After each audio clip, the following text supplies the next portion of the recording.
Hi Ed, I'm just going to take a quick minute here and just give you a little overview of your Minimoog.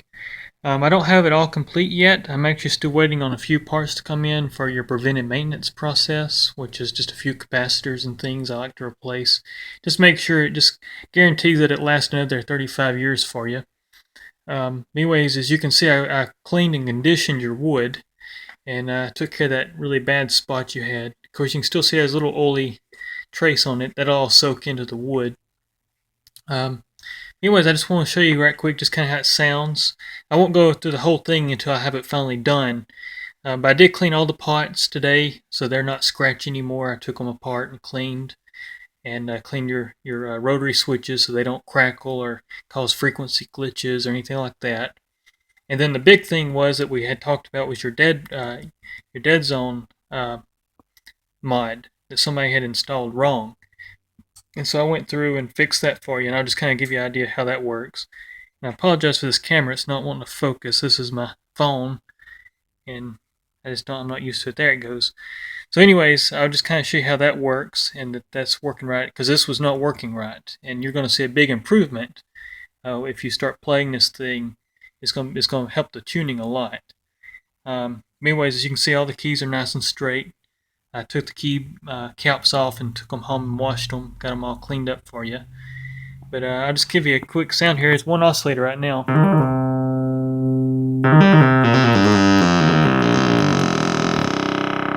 That you can hear. Here's oscillator 2. And oscillator 3.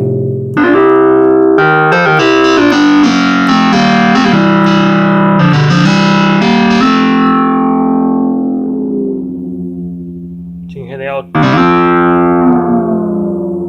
nice clean frequency pots.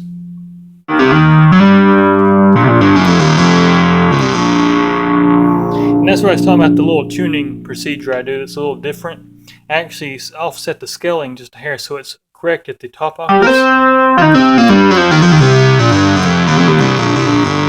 As you go down to the bass section, it's slightly out of tune from each oscillator, so you get just a small bit of beat between the frequencies, and it gives you that low end bass sound. For anybody that's watching this, he's got the Rev 3 oscillator board, which is a lot more accurate than what the Rev 2s and Rev 1s were. And basically that just kind of helps give it that natural Minimoog kind of sound. All your wave shapes work, as you'll hear the frequencies all work right. Let me get this thing where it'll sustain for me. I'm trying to do all this one-handed. Anyways, let's see. Open that filter up, there we go.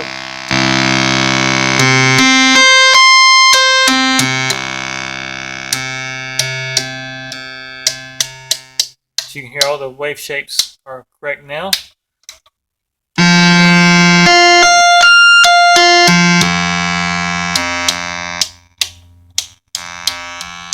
As you can hear on that one.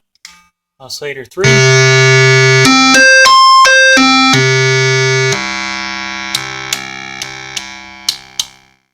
You hear all that's working great. Your mixer knobs are clean. You can hear no scratching.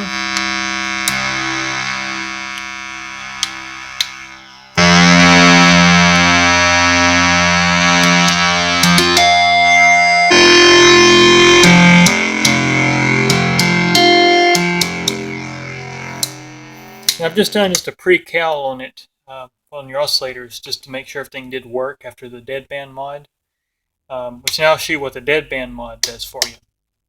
And this will make a lot of sense to you when you hear the term deadband or dead zone. I call it sometimes deadband. But basically what it does is, as you can see, whenever I move the wheel within a certain range within the detent, it will not affect tuning like it used to.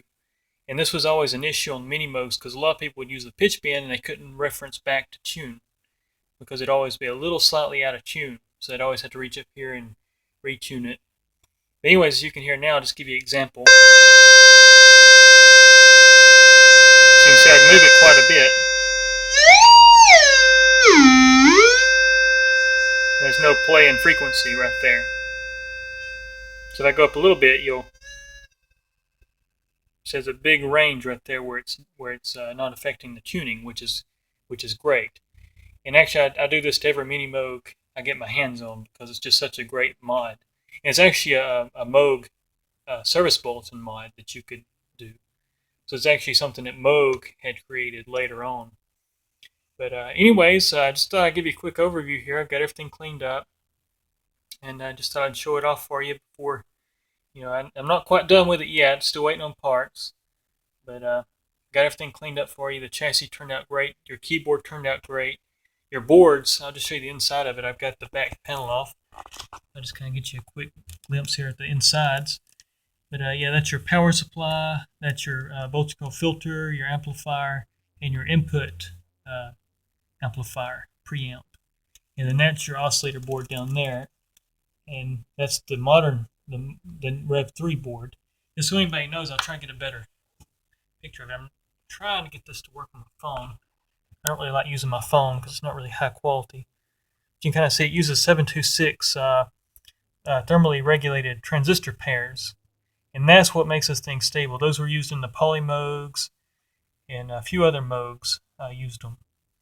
But really the Polymoog and this Minimoog circuit board was the two primary ones I know of that relied on the 726s very heavily. And they're actually great. I mean, I know a lot of people don't like this oscillator board because they say it's too stable. But really, I mean, if you're talking about studio time, you're talking about recording, you don't want to have to sit there and recalibrate the instrument, because I've got a 72 Minimoog and it's a pain in the butt. I have to always recalibrate it, and I've updated it to some degree, and it's helped it a lot. But this is a good stable unit. But anyways, Ed, I just thought I'd take a quick minute here and just show you your Minimoog. But I'll have more updates for you soon. Take care.